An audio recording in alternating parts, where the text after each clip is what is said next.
Greetings, guys. Thank you for listening to the Bridge to Buctober podcast, where we talk all about them Pittsburgh Pirates and that. Today's July 3rd, Independence Day episode. It's July 4th, and the Pirates don't play today. A record-breaking month for the Bucks. You think they'd fare better than they have, but this team's still fun to watch, right? Well, let's go Bucks. My name is Josh, and I'm joined as always by my brother Jake. What's up, Jake? How we doing, man? Look at that shirt. Yeah. I got to tell you, watching the game, you pretty much heard enough about the Hawaiian theme. You did. Yeah, I get it. But this shirt is, I love this shirt. Yeah. I had to go to the game. Yeah, absolutely. I want one. I need to get my hands on one. Yeah, you'll have one on the way. I got an extra one for you. Let's go. That's what I'm talking about. I should have wore last year's just to do it. You know? Yeah. I was trying to catch you off guard. Oh, well, thanks for breaking the news to me on this so you could get my real reaction. Sometimes it pays to have a wife who's a Braves fan. Yeah, actually, yeah. 100%. The Braves. What do you think? Listen, we're going to go off the rails right out of the gate. What do you think about all this Freddie Freeman stuff? You know how many conversations I've had with this because Ashley's whole family's Braves fans. Right. So shame on them, by the way, but whatever. What's that? I said shame on them, but whatever. The mother-in-law, she's mad at Freddie. She says that he should have made something happen, which, whatever. I mean, that's not the way the game works. You have an agent and you go through your agent. It's just the way it happens. It's tough. You know he wanted to be there, but at the same time, he went home. I think that was his second choice. But dude, you passed up 1 year. Yeah. I don't know, man. They said that they made a final offer and the agent didn't even tell him. Well, whatever it was, whatever the deal is, I just feel like there's no reason why Freddie Freeman didn't talk to what's his face. You know what I'm saying? You telling me that when Brian Reynolds was trying to work something out, Brian Reynolds didn't talk to Ben Sherrington? No, they talked. Yeah, I don't know the answer to that question, to be honest with you. I don't know how it works. I mean, I know enough.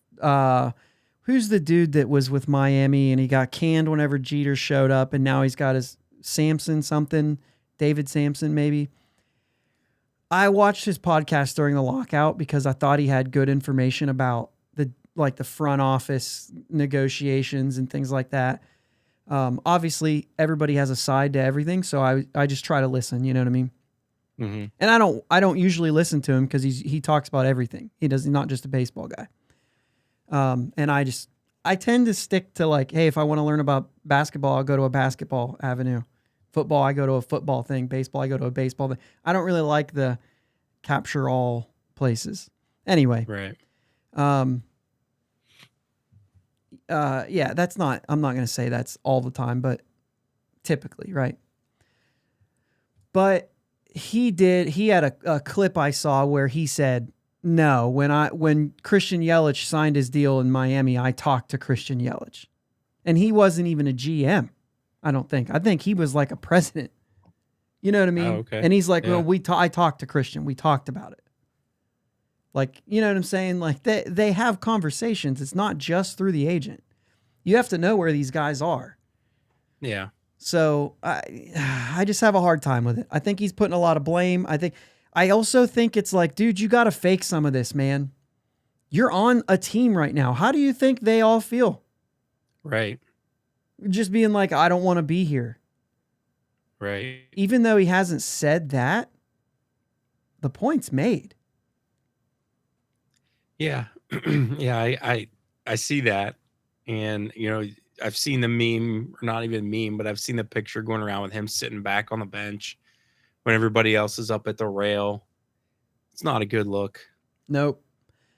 And I think, I don't know. Even if they know that, like, it's not that he doesn't want to be there, it was just his second choice, but it's still, you gotta make it seem like it was time to move on. I'm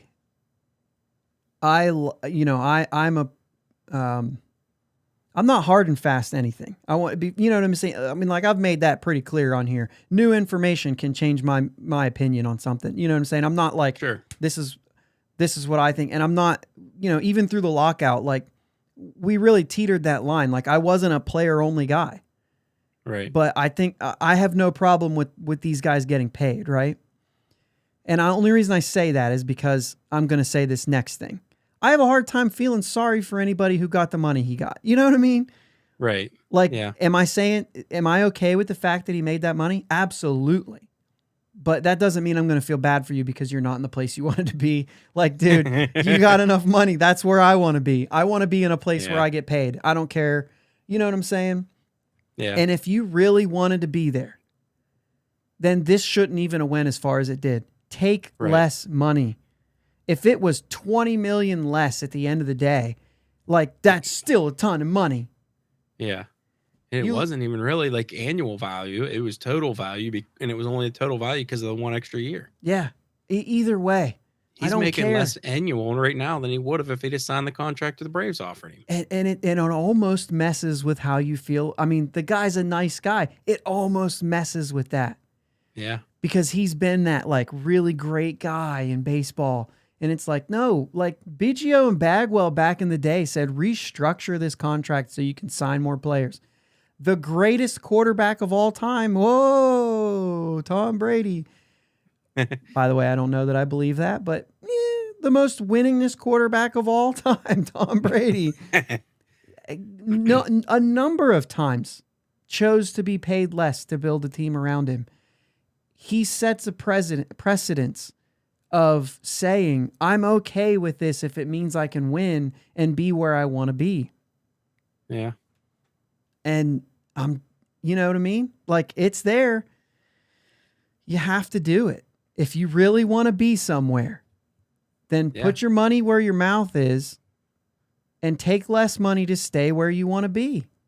It's still going to be a lot of money.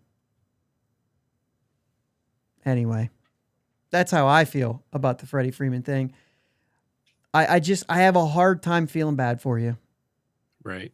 Now, is he just going to go through and do, like, my advice would be, fix things. And it looks like it's what he's doing. He's letting that agent go. If it was the agent's fault, now you got people saying, hey, I'm going to speak on behalf of the agent because he didn't do anything that Freddie didn't tell him to do. And that's fair. Yeah. So anyway, that's crazy. So tomorrow, or today for everybody listening, tomorrow day, is 4th of July. Do you do anything for that? It just depends on what day it falls on. I always do stuff from the weekend of 4th of July. Mm-hmm. Actually, when we're finishing up recording here, I'm going up to a family get together on the wife's side of the family. Probably do lunch or like a late lunch or something. I don't really know. I don't know if mom and dad have anything planned or not. But they don't plan. No, they'll call me. They'll call me an hour before. Hey, we got burgers cooking up here. Yeah. But it is what it is. We usually go to our local fireworks every year, which this year was probably the last of those. Sorry, notifications. What about are they super late? The fireworks? Yeah. They start at 10 o'clock. Yeah, that's the way they are here too. Like, what the heck? I gotta work. Gotta wait for the sun to go down. Well, they need to do it on a different night. They used to always, if 4th of July was on a Thursday, they would Saturday night. Huh? It's a Saturday night. Ours were on a Saturday night. You already went to them. Yes. So that's what I'm saying. They're doing ours tomorrow night on 4th of July at 10 o'clock. Oh. That's what I'm saying. That's weird. Like, why? Yeah, why don't you do them Saturday night or even Sunday night? Because nobody's working on the 4th. Right. They could have done them tonight. Yeah. Anyway, I don't care. particularly care. I mean, our kids are too young. Like, you got that baby's going to bed. It doesn't know anything about fireworks. It's just going to cry the whole time. That's all he's going to do. I'm not taking him over there. Maybe I'll do something where I take Keel over or something. I don't know.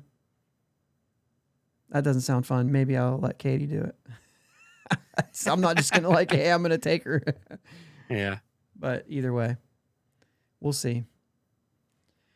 So, as in every week that we get on here, there's 10,000 moves that were made. Yeah, a lot this week.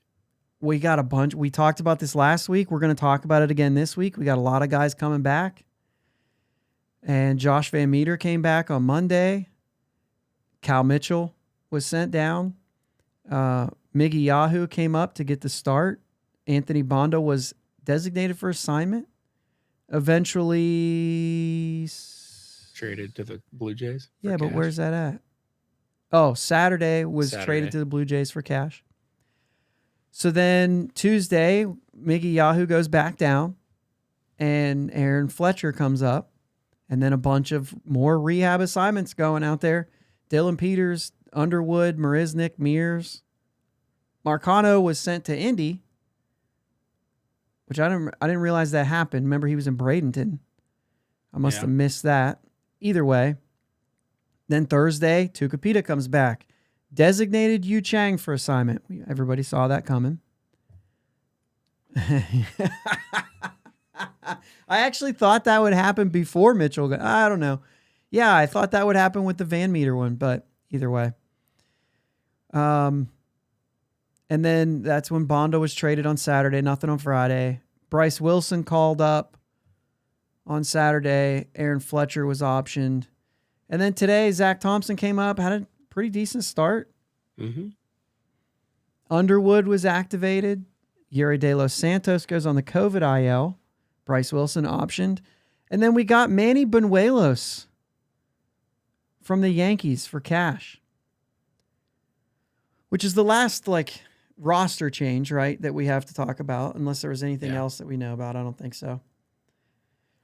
But so let's start off with Manny Benuelos. I guess he's listed on the minors. I don't know anything. I didn't look up anything about options or whether he's going to have to come straight here. But I would imagine if he thinks he's going to start, or if they think he's going to start, which he hasn't pitched more than 2 innings yet this year, 3 innings. So I doubt he's going to jump right in and start. Right. But, obviously we just keep. Well, we don't have to now, because now that Thompson's back, we'll have our 5. Anyway, 31 years old, played for the Braves, the White Sox, and the Yankees, and the Guardians, the Fubon Guardians from the Chinese Professional Baseball League. But he was I remember hearing this guy's name years and years ago. Played in the Futures game in 2009. Also played with the Angels and the Dodgers and the Mariners, from what I can see, but not in the majors. He was DFA'd at the end of June to make room for J.P. Sears. Can't say I'm familiar with that guy. 2.39 ERA in AAA this year. Called up in May. Pitched in 4 games to a 2.28. So at least something's working for him this year. But it's really, really interesting the games that he's pitched in. A 13-0 win, an 8-1 loss. He threw 2 innings in those 2 games, and threw 3 innings in a game that they won 18-4 against the Cubs. And then he also pitched an inning and a third in a 12-3 win against Toronto. He finished the first 3 I named. He was the last pitcher to throw in those games. He's only pitched in blowouts. Yeah. Is he a position player? It seems like the way we kind of used Rowanzi towards the beginning of the year. Well, that's fair, but he's not. He's 31, though. Yeah. No, and I don't think it's anything like Rowanzi. I'm just saying, we had him. Or who was it a couple years ago?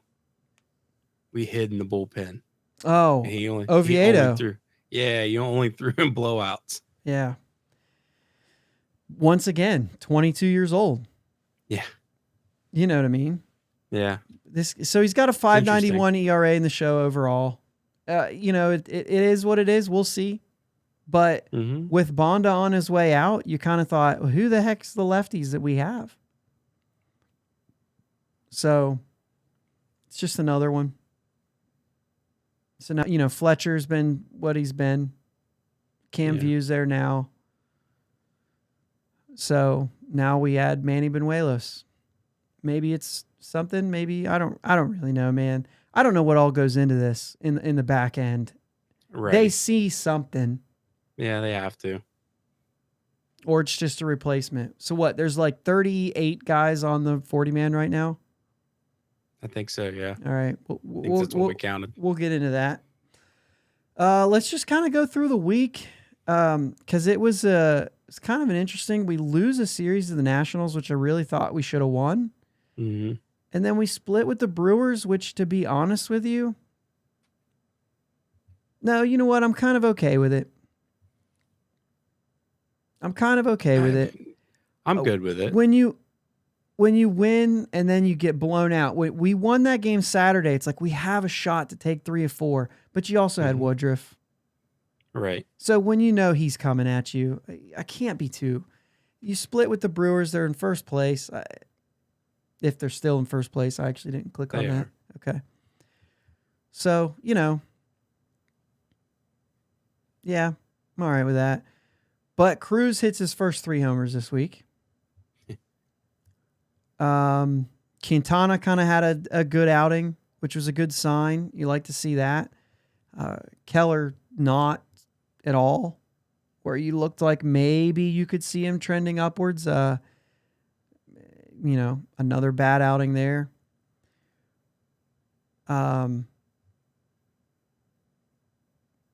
So Wednesday is the day. That was the day that Keller had his outing. And Wednesday is the day for me. That was a crazy, the whole 4th out thing, right? We've gone over this absolutely crazy scenario. And I got to tell you, like, I was all in. I was watching this, the day game, all that stuff. I'm all in. I'm freaking out. 10 minutes of pure joy of not even baseball being played. I thought it was absolutely hilarious.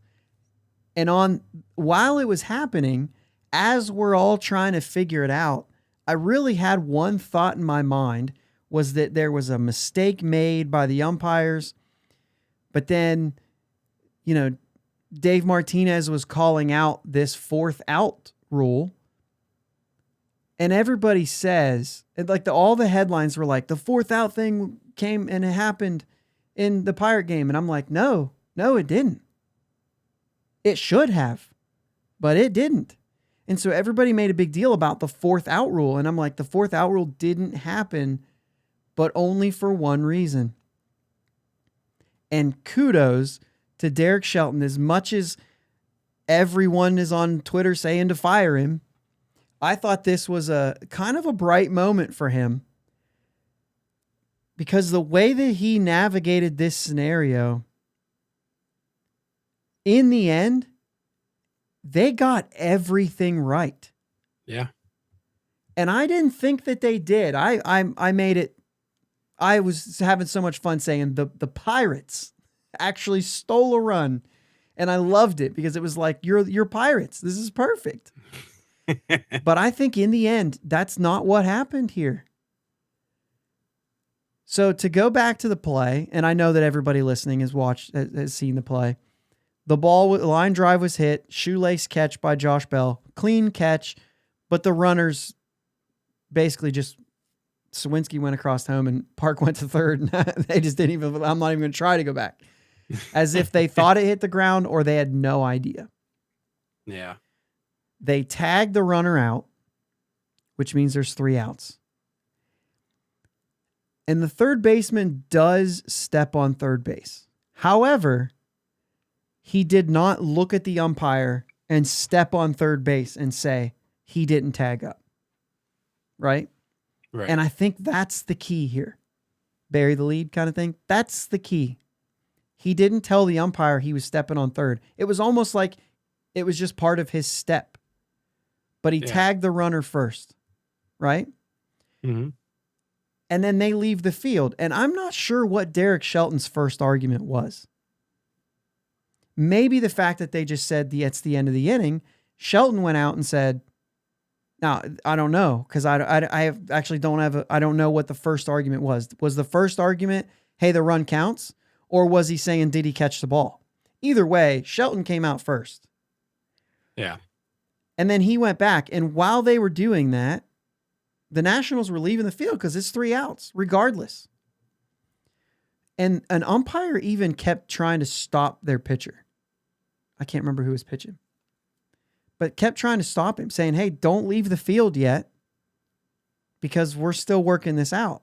And eventually he left the field, which means all of their infielders, which is, I think, the important part, all left the field. So Dave Martinez comes out and he says, hold on a second. There's a rule in the rule book that says if we stepped on third for the 4th out, we can actually choose to take that as the 3rd out. And he's right. And I was like, man, that's smart. Right? I mean, in the end, when I'm looking back at this, hindsight's 2020, that's smart of him. However, one step further, Shelton comes out and says he can't appeal because they've already left the field, which I've never heard of. Right. Me neither. And I'm like, that's awesome. Like, so really, in the end, they got the tag out rule right. The run does count because he didn't say, I'm appealing and stepping on third. The umpire doesn't call that unless you call attention to it. Right? Right. And then Martinez came out and was like, hey, we can get that. And they were like, we recognize that, until Shelton came out and said, but they all left the field. They had to call New York. In the end, everything worked out exactly how it should. Yeah. If you go all the way back to the beginning, if he says, I'm touching third, and they get the 4th out, the whole thing would have been over. The run wouldn't have counted.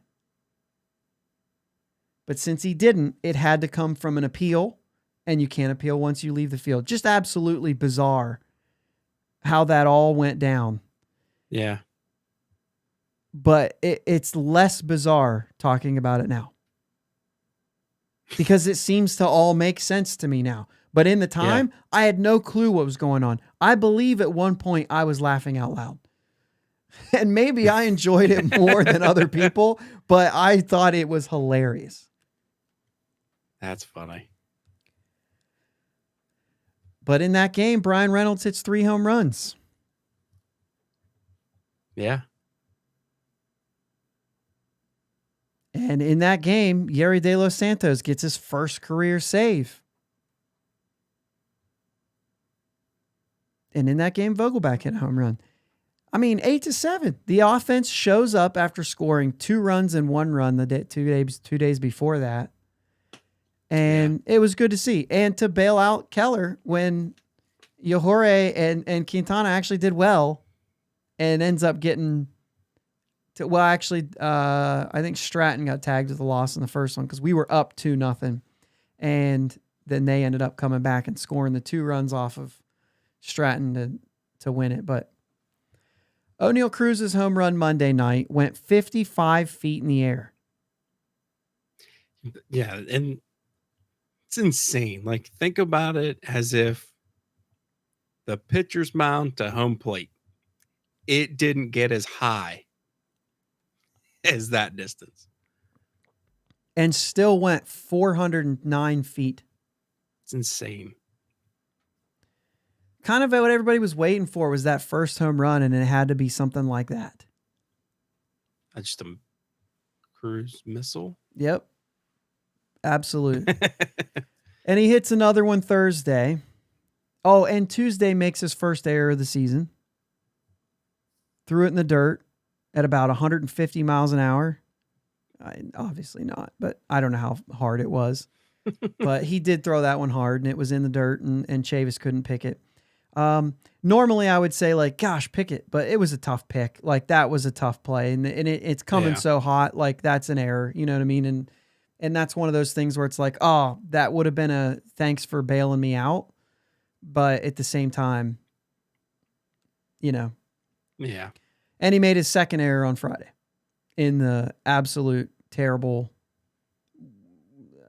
worst we've ever seen Roansy Contreras pitch. Oh, by far. It's not even close. It was so bad. Yeah.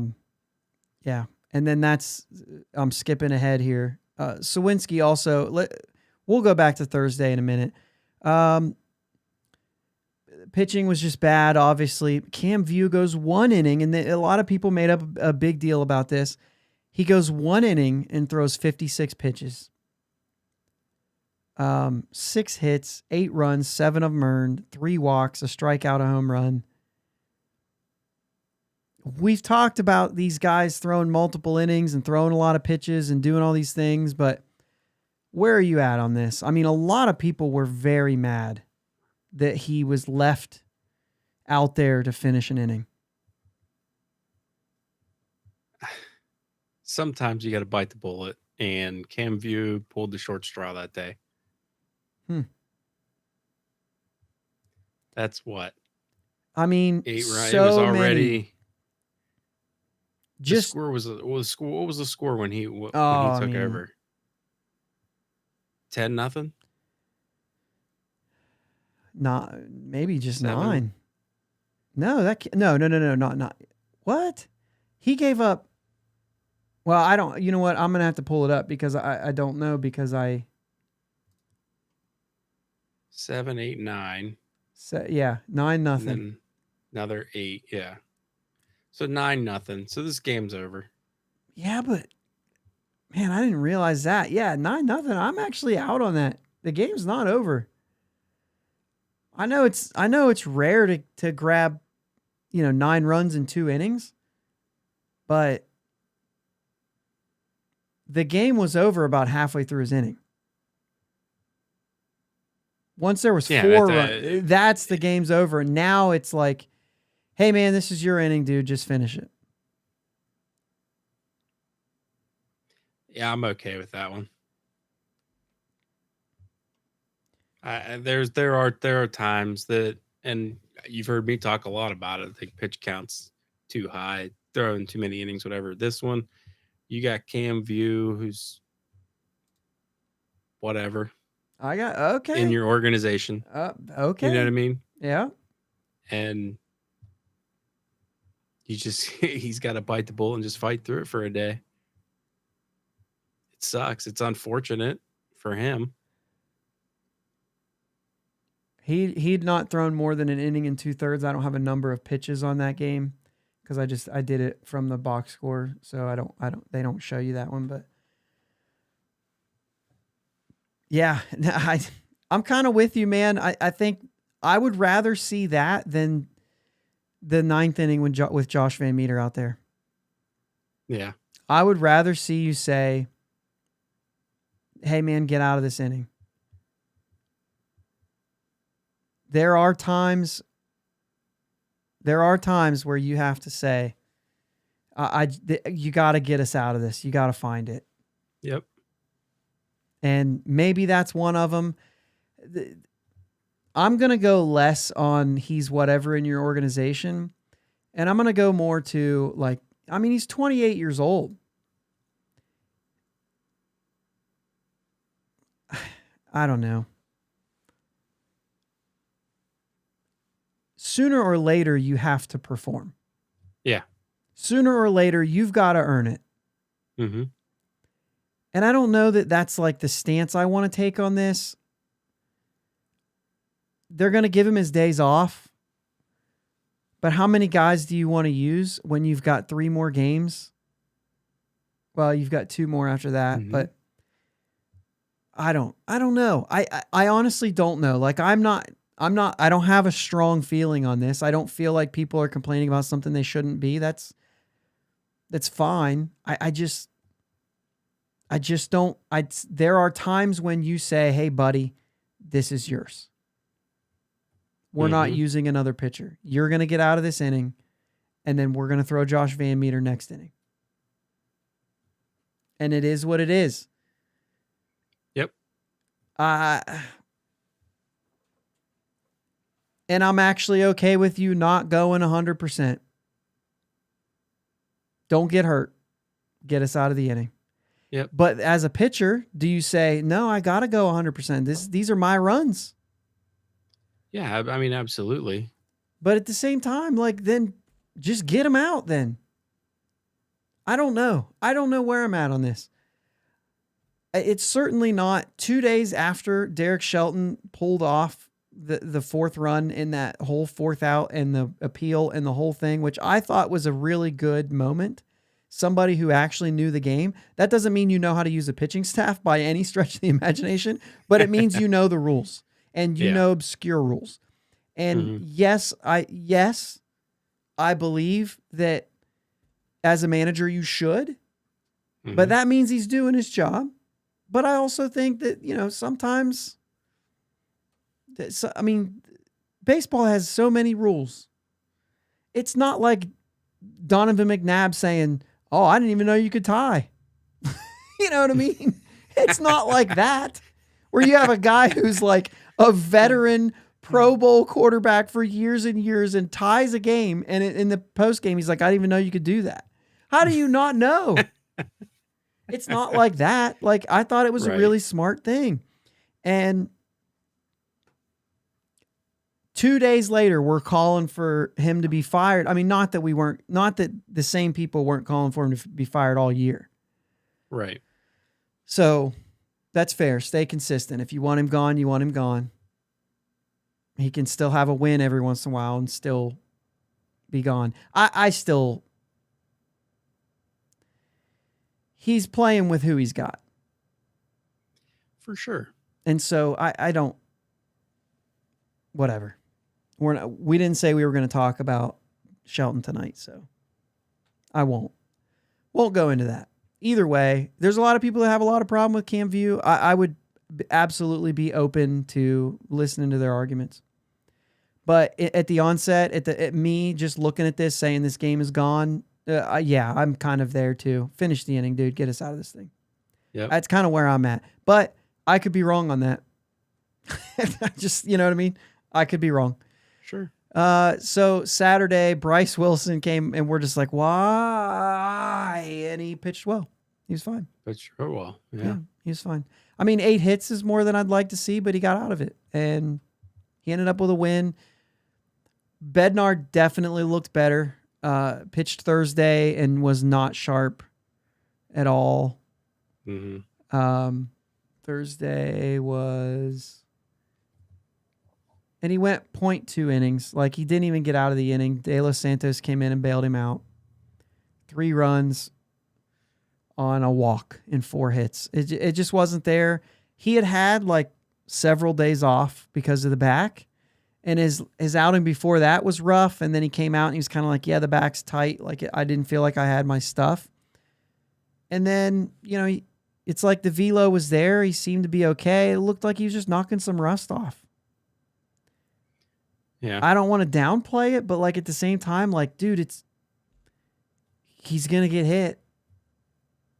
Even if he's healthy, he's going to get hit eventually. I'm just not worried about it. It looked better Saturday. Got his 12th save. Everything seemed to be fine. I don't know what else to say. Yeah. Chavis goes backside. Cruz hits his 3rd homer. Castillo hit a ball that went 420 feet and did not go over the fence. He definitely tested the notch. It hit both walls. Like, it was in the corner. You can't hit it in the corner anymore, a further ball at that stadium without it being a home run. Right. Which makes you kind of think, I thought it was 410. Sometimes I forget. That's to the base of the wall. If you hit it 410, you didn't get a homer. You're probably out or it's a double.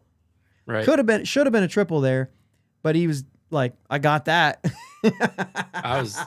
We were sitting and everything. I saw it hit off the wall. I was like, I Yeah, you told the were wife, there. I Yeah, said, that's right. Castillo just hit a ball 415 feet, didn't get a home run out of it. Then you texted me and said that ball went 420 feet. Yeah. I was like, I was close. But yeah, That's crazy. sometimes you just don't think about that being the base of the wall. Yeah. It doesn't say, it's not, hey, you hit 410, it's gonna get over this fence. No, and there's no way to do that because if it's O'Neal Cruz, No, right. 19-degree launch angle hitting a home run, it's going to go further than a guy who hit a high pop fly and just drops in the front row. You know what I mean? Right. That right. line drive is going to go a lot further than that one that dropped in the front row. Right. But at least if you consider ground level to ground level, you know. Sure. So, we did the back pain thing. We did the Bednar thing. And I just want to ask you, because I know that we've had this discussion a good bit. Mm-hmm. Do you think that this is overuse? Do you think that the back pain is because of the way that they're using him? We talked about this beforehand, and I don't want to use the term overused. I would say a little bit more misuse. But because I don't think the totality body of work has been too much, but I would like to see our relievers get more consistent time on the mound. So you get a 2-inning outing here, then you have to wait 3 or 4 days before you throw again. Then you throw 1 inning and you throw a couple of days in a row, and then you throw a long one, or you take a day off, throw a long one, then you got another few days. There's not a good routine. So not that you're ever going to have a perfect routine for a relief pitcher. Right. But as far as me saying whether or not I agree with the way they're using him, I think that's not even where I'm going. So I want to stay like, do you attribute that to the back pain, or is this just like people have things like this? I mean, people have things like this, right? But you never know. So are you? But does this kind of say like, I don't know, this could be, we could have done this? It makes me think. Yeah. I don't think it makes me act yet, but it makes me think, makes me consider. Do you see? I mean, Saturday looked fine, right? So, yeah, something to keep an eye on, maybe. I mean, I just think like for me, it's like every time something flares up, I don't get like, oh no, here we go. Like, I let things just happen, right? These are human beings. They're not gonna just be machines. Yeah, I just. Yeah, but I mean, but also just the thing like, oh, back pain. Oh, no, great. What'd we do now? You know what I mean? Like, I don't want to jump there. Right. I'm just saying, like, let's let it play out. It might have just been like, yeah, I slept wrong and, or I threw a pitch in the game that before that wasn't good and it didn't feel good. So I compensated, gave up a couple runs. And then I said, hey, I wasn't throwing right because I had this little thing. We're going to give you some time. Okay.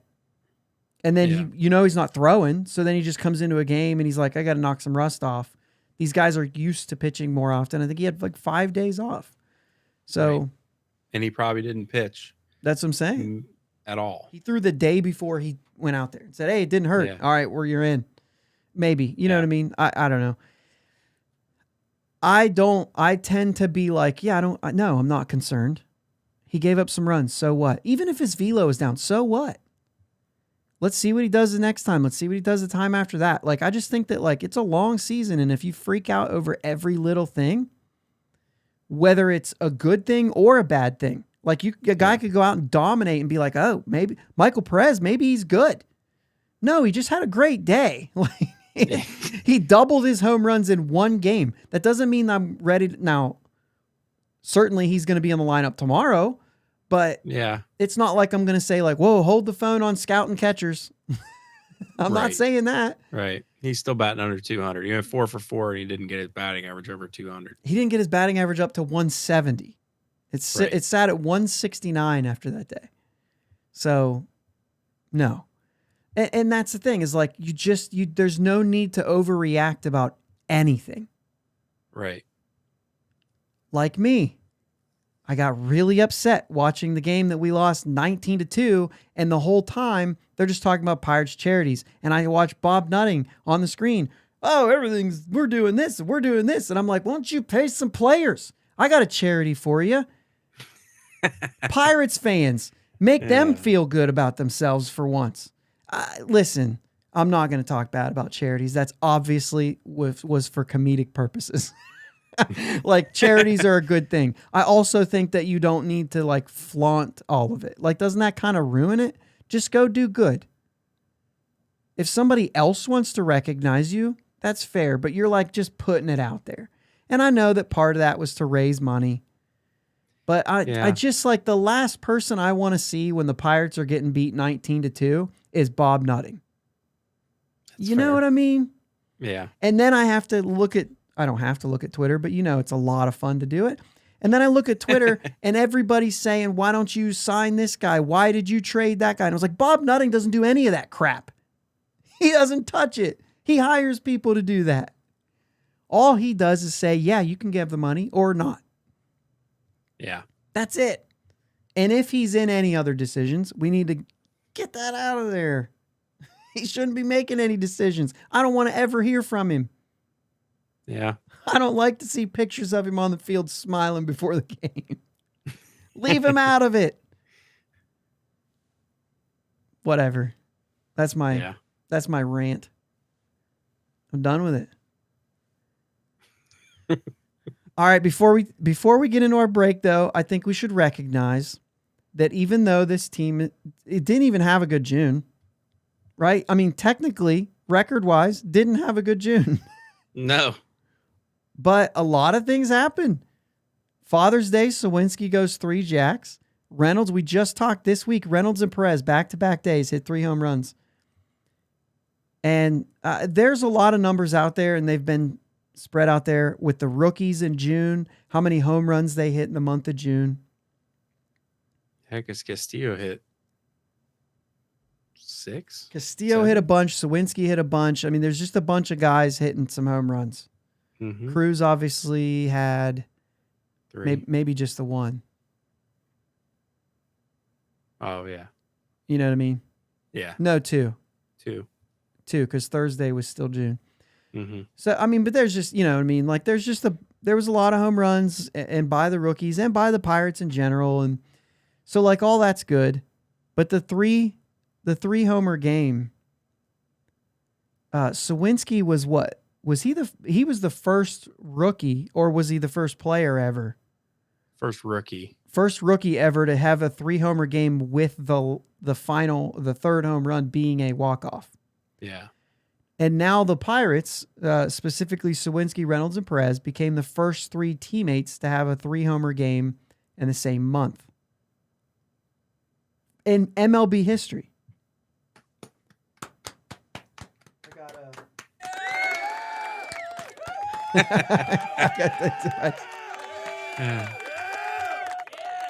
Love it, dude. Yeah, like, that's pretty cool. And it just goes to say that, yeah, we knew that they weren't going to be that good. We knew we were going to be somewhere around 70 wins, which means it's more than 90 losses. That's a bad team. Yeah. You don't have to lose 100 to be a bad team. Like, they're a bad team. And we knew that because we knew there was going to be growing pains and all those things. Mm-hmm. And there are nights like Friday night where you lose 19-2, or you lose 14-5, or 21-0, or whatever some of these ridiculous scores have been. But at the same time, like, they're still fun to watch. Yeah. If you're not watching the 19-2 game. And that's not right. rare. I mean, I just said that Manny Benuelos has pitched in 4 games. They've all been blowouts, which means the Yankees have been involved with 4 blowout games, most of the time on the winning side of those, because they're ridiculous this year. Yep. But I don't have a hard time watching this team. As a matter of fact, I play softball 2 nights a week, and like, I feel like we leave the game, we go to Roosters, and I'm like, hey, I want the game.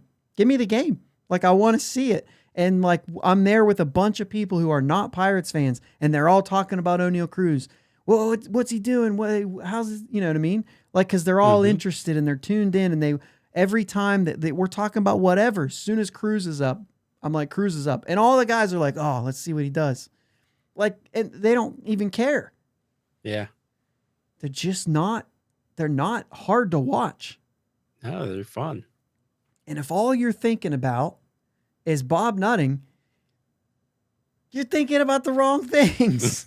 If that's what keeps you from watching the Pirates, I don't understand what you're doing. I have no idea what you're doing. Yeah. Because we all know, well, we all think we know what the deal is. That he doesn't pony up the money, right? But Bob nutting still has nothing to do with trades. I mean, right. I'm sure there's input in different scenarios, right? Yeah. And I'm sure that there's decisions that he's making that are weighing some of those. But ultimately, if you're a small market team, you have to trade people. That's not Bob nutting saying, trade him before we pay him. No, it's Sherrington saying, if you're not getting me the money, I have to do this. Right. So let's not hate on the decision makers just because they're not getting money. You know what I mean? I don't know where I'm going with this. The point is if you're not watching the Pirates because of Bob nutting, I just feel like there's 26 guys out there grinding that are fun to watch that have nothing to do with that. You know? Yep. All right. And we knew that this first part was going to go really long. We only have like one more thing to talk about. So we knew that this break was going to be late. Let's take a break. We'll come right back and we'll get into the last deal. Got it? Got it. Thanks for listening to the Bridge to Buctober podcast. Check us out on Twitter, Facebook, and Instagram at Bridge2 Buctober. Audio podcast available on your favorite podcast platform.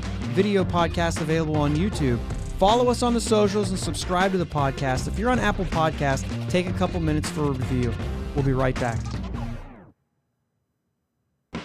Swearingen Bat Company is Ohio's premier wood bat company, specializing in custom wood bats to meet any need from T-ball to senior league. Check out their website at swearingenbaseball.com. Link is in the show notes. Twitter and Instagram at Swearingen Bats. You can also find them on Facebook. Swearingen Bat Company, that's swearingenbaseball.com. Let them know you heard it here. We are back. We actually didn't take a break. We just did our break thing, and I texted Jake while I was going and said, hey, man, I'm not doing this. So if you needed water, I'm sorry. Oh, no, I was just, taking my shirt off. My phone was blowing up, and then I'm like, oh, shoot, he's rolling right into this. I better hurry up and get this shirt off. That's great. Oh, yeah, I was like, I know that you have this thing, and we're just going to roll. Let's just do it. Felt like we were fine, and so I was like, yeah, we're good. All right, cool. All right, so the last thing we're going to talk about here is, is just this influx of guys that are coming off the injured list, and Sherrington made his comments, right? Yep. And he said these guys are going to come back and play, and we're going to complain about it. We're going to say, why him? Why did we send him down? There's going to be, I would bet $1,000 that Jack Sawinski's not going anywhere, and I'm scared to lose that money. Yeah. I have no idea. I would imagine Jack Sawinski's not going anywhere. Yeah. Diego Castillo, I think, should. And we talked about that last week. And so we said earlier, there's 38 spots, right? Yeah. And that's because De Los Santos is on the COVID IL, so he doesn't take up a spot. So if some of these moves are made, they can avoid, like when Newman comes back, Newman has to come. I thought I pulled that up. Yeah. Newman is off the 40-man. He's on the 60-day. Marisnik is. When you start bringing these guys back, two of those guys can come back. But then when De Los Santos comes off, there's going to be some more DFA action going on. Yeah. Yoshi's going to come back. I mean, we talked about this. We've already been wrong. Right? We've already seen a couple things that we didn't expect. And it's maybe because of who's coming back when. You know what I mean? It's been a little confusing for me. I don't know where we're on track with Kevin Newman. I would assume any time. I would think so. Yoshi just hit a grand slam in Indy. He's probably going to be there Tuesday. Yeah. Somebody said, hey, he learned how to hit. I said, no, his eyes were closed. I don't know that. I just thought it would be funny. Blind squirrel finds a nut once in a while, right? Yeah, in Ben Gamble. Ben Gamble's the easy one. He's coming back and he's playing. Yeah. Now we thought that would be the Bly Madris move, the Cal Mitchell move, but he came up with Van Meter. So maybe that's the Hoy Park. I mean, I'm not going to try to attribute them to players because we've already been really bad at it. Yeah. And there are times I just don't know. Bly Madris is going down. I just see it happening because they're going to play these guys. When Gamble comes back, I just see Bly Madris going down. Yoshi, they're all going to play here. Hoy Park's going down. I think that one's the easy one to understand. And I think Tucupita has a shot to be sent down. I don't know how that works in because you would think Tucupita could be the help in the outfield, but you don't want to go with just 3 outfielders, or maybe they do, which is part of why I'm saying I can't figure it out. Diego Castillo is probably going down. I just see all of that happening. And we talked about it. I think he could benefit from that. Yeah, I think so too. Even though like the power's showing up right now, I still think there's part of me that says that he would benefit from playing more often. And when Newman comes back up, like it or not, as much as Van Meter plays, Newman will play that much. Maybe more. Like it's going to happen. Yeah. And he'll play second base, which means there's no spot for Hoy Park and Diego Castillo to do this and Josh Van Meter all to get time in at second. It's going to be Kevin Newman. And they have to. Even if it's not for trades, it just feels like this is what is in their plans. Mm-hmm. And this is one of those scenarios that Sherrington's saying, hey, I need to see this guy. Shelton's not going to have a choice. Yeah. He's going to play. Newman's going to play. Gamble's going to play. Yoshi's going to play. The big question for me, and we talked about this for a minute before, but is Greg Allen. He hasn't even played for us yet. I don't think he's going to. I don't know either. I don't see how he could. And I think he gets DFA'd. Mm-hmm. And I think that he does. I think he goes unclaimed and goes to Indianapolis. Like that's who's going to pick him up. They have no idea what you have. Right. But he was a waiver claim. So I you know what I'm saying? Like that's how I see those guys. Yeah. You're a waiver claim. I haven't really invested into you yet. I didn't go out and get you because I really wanted you. Like it wasn't something like that. I picked you up just to see what I could get. Yeah. And I think that's about what you're going to, like, that's it. And it doesn't matter. He's not going to be here next year. I mean, right. I say that. I don't know that because we've shown that this has been unpredictable. Absolutely. Oops. So I have no idea. And I'm not going to pretend that we do because I think that we're clueless. Vogelback's starting to hit. Maybe he gets traded. Maybe that opens up some things. Yoshi's not going to. Nobody's going to take him. No. I think Yoshi's here to get 200 at bats and then they'll cut him loose. Where's he at? Let's count him down. I think that there has to be a number that's been given to Shelton. Like he's got 113 at bats right now. You know what I mean? Like, yeah, that's not enough, really. The big picture, for me, it is. But I'm not in the business. Like, I'm not making decisions. Right. And it's just maybe not enough. If you thought enough of him to sign him to a deal, I don't care how much money it's for. I know $4 million is not a lot of money in this industry. But I don't care. Like, if you felt like that was enough, that you said, no, I think there's something there. 113 at bats is not... That's not a picture of what you're going to get out of a guy. Right. If it is, we should have traded Brian Reynolds in May because he had 113 at bats and he wasn't good. Yeah. You know what I'm saying? Like, it's the same thing, whether you say it or not. Yeah, you can talk about track records all you want. And I brought it up. I'm talking to myself. But the truth of the matter is, you got to see it. And 113 bats, unfortunately for me and wanting to see him go, is not enough. Right. Now, this is coming off of like, this isn't easy for me to say because I wouldn't have signed him, right? And I said that then, that there's no reason to sign him, that it was lightning in a bottle. And so I can sit here and say I'm right because I thought that. That doesn't make me right, right? You know what I mean? Sure. You just have to see it. So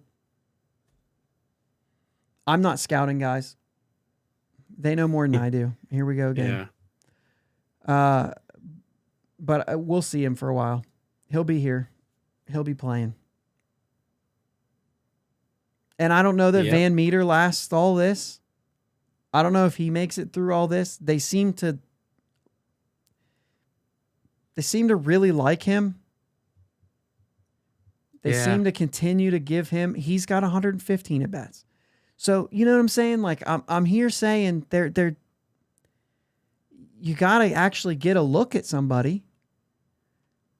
But these are guys that I don't think you do.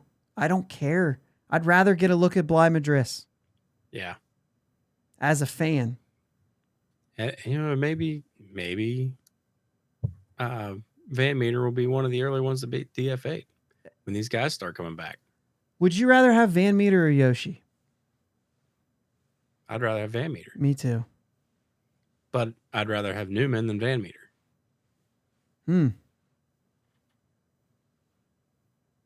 Yeah, that's it. Boy. So that's actually interesting because I know there's a lot of get rid of Newman out there. But when it really comes down to it, you're right. Why? Just because it's a new face doesn't mean I'm right. Removed of the fact that Newman could probably be better. I don't know, man. I think he's going to obviously will play better defense. Yeah. Even if you throw him into this same role you have Van Meter in, where you move him all around, which I don't think they will. You think if Gamble comes back and plays well, he gets dealt? I do. But what are you going to get for him? Nothing. You're going to get a maybe prospect. You could get. Why not just keep him? I mean, you could. Depth. I wouldn't be against it, but I'm just looking around and I just is Gamble or Newman more valuable in a trade? That's a good question. It's depending on team needs. Whoever's looking. Do you need a defensive guy only, or do you need a left-handed bat? Yeah. Yeah, you got to find the right team. You're not getting anybody for these guys. They're going to play here. They're going to play here for this year, and then they're going to cut ties in the offseason with them. And then it is what it is. Yeah. That's where I'm at with this. Like, that's what's going to happen, and that's what we talked about is what was going to happen this year. I'll tell you one thing you'll see. You could get a super young prospect that nobody knows about yet. Yeah, some relief pitcher, you know what I mean? That may end up being nothing. Yeah. And that's all it. Or may end up being good. Yeah, you never know. Somebody these people don't know about yet. Yeah.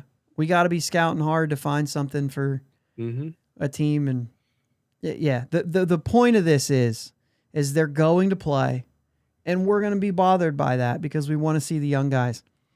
It might actually equal into maybe a couple extra wins. Just if you get veteran players who actually, contribute. Yeah. Rather than like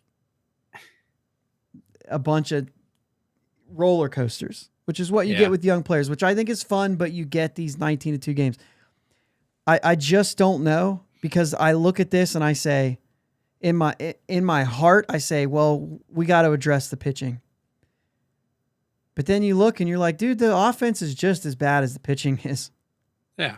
So, I mean, what do you do?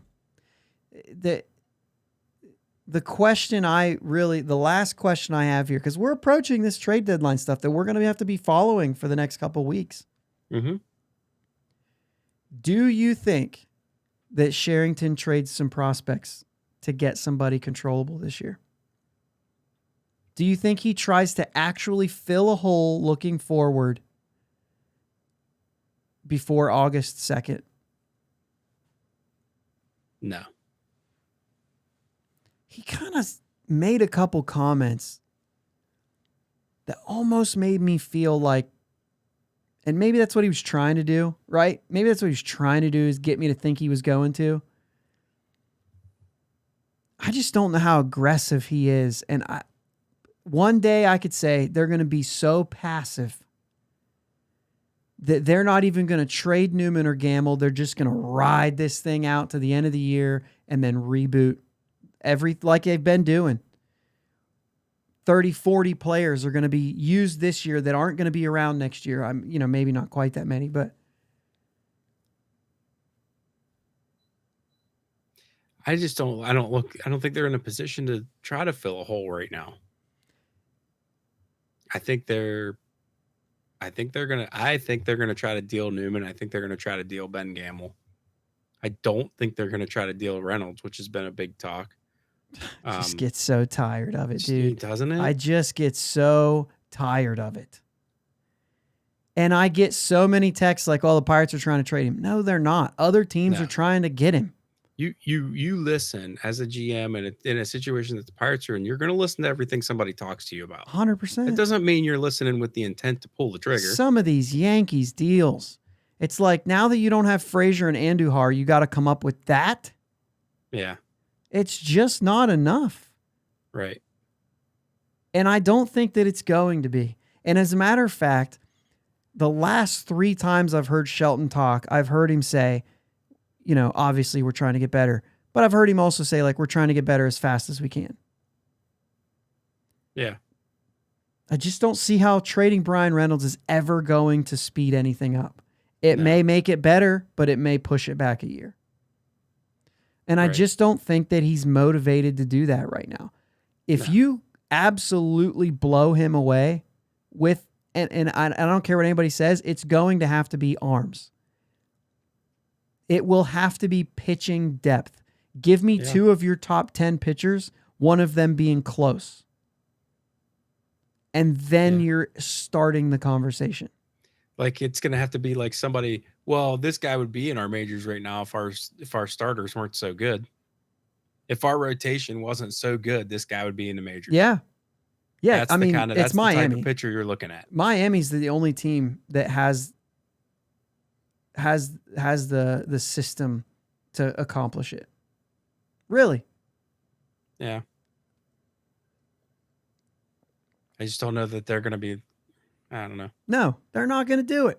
No. Because they're the same thing. They're not going to trade from that.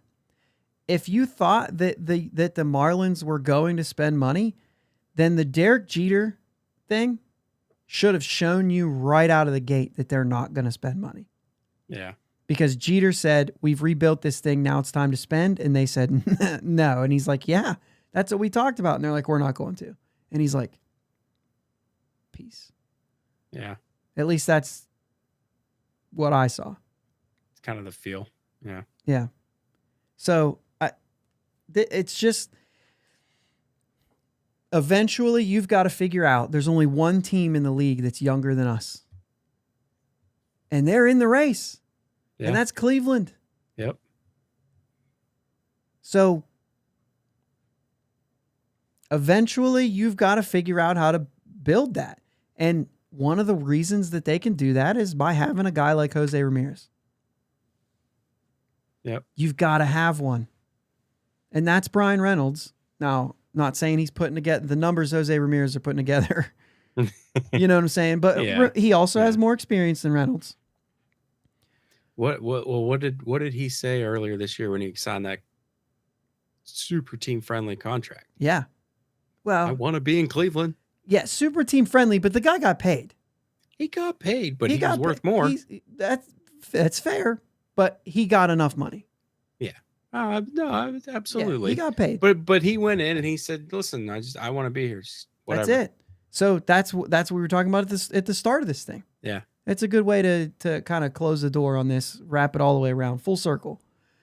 That's a good call. So let's see that happen. But it doesn't have to. People are saying, but they don't want to be there. But they do.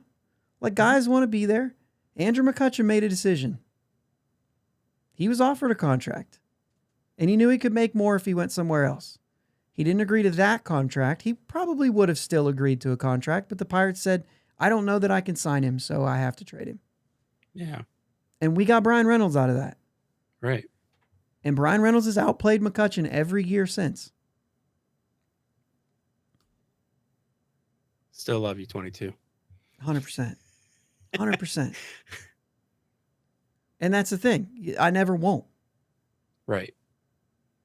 Even if he comes out and says something like, whatever, I'll be like, nah, but I still have those memories. You know what I mean? Yep. But anyway. What do we got coming up here? Like? We got Yankees Tuesday, Wednesday. Yep. Reds doubleheader on Thursday in Cincinnati. That's it. Just the doubleheader, and that's it in Cincinnati, right? Yep. And then back to Milwaukee, in Milwaukee for 3 more, which yay. But this Tuesday starts 14 games in 13 days before the All-Star break. And then pretty much everybody but one guy will have 4 days off. But we'll see that team, that Marlins team. 4 games next week and 3 more right out of the All-Star break. So we're going to see him. Mm-hmm. But yeah, we'll see how that goes. The Yankees are ridiculous. We got a doubleheaders. We talk about it all the time. It's really hard to sweep a doubleheader. So don't get swept. Yep. The Yankees, man, that series is just what it is. You're probably going to lose both. Probably. You split a doubleheader and you're going to lose a series in Milwaukee. Don't get swept. But you're looking at another bad week. Yeah. You just hope that there's some good ball sprinkled in there. Take a game from the Yankees in like dramatic fashion or blow them away, and it goes a long way. Don't get swept. Don't get double dipped on Thursday. And go into the weekend with that in mind. I don't really know. These are the first game. Get the first game of the doubleheader too. Just go get it. Yeah. And then whatever happens in game 2 happens in game 2. Yeah. It's in Cincinnati, and we're swinging the bats right now, so maybe a few more home runs. Diego's ball he hit the other night would have been 10 rows deep. Yeah. Not even close. But, all right, man. So just the 2 Yankees games. You going to either game? I'd like to. I think I'm going to try to get to the Wednesday one. Try to get to Wednesday? Well, Bill Mazeroski bobbleheads Tuesday. I know. All right. Obviously, I'm not making it back in, and I probably won't for quite a while. We're moving into a new house in August. I'm sure we'll talk about that more, but I'm certainly not making it back. Actually, I might. We actually have one. I might make it to one of the Phillies games before the end of the month. I forgot about that. We'll see. Yeah. All right. Well, another rough week ahead, I think. Yep. Sorry, guys. Love to bring you some good news. Pirates breaking MLB records in the midst of all of it. Fun June. Fun group. Yeah, fun group. You good? Hey, guys, enjoy your 4th of July. Hopefully everything went safe. Hope everybody's got all their fingers. And will have all their fingers. And will, yeah. So yeah. Just be safe. Don't be stupid. Fireworks are cool. Yeah. I'm out. I'm out. Also, if you guys missed last week or whatever, we do have some merch. We've got some shirts and that. Anything you get on there, it does support us. So that's always a fun thing. So, yep. Cool deal. Thanks, guys. Let's go Bucks. Thanks for listening to my dad and Uncle Jake on the Bridge to Buctober podcast. Follow them on Twitter, Facebook, and Instagram at Bridge2 Buctober. Don't forget to subscribe so you know when new episodes are released. Clear the deck, cannonball coming, and let's go Bucks!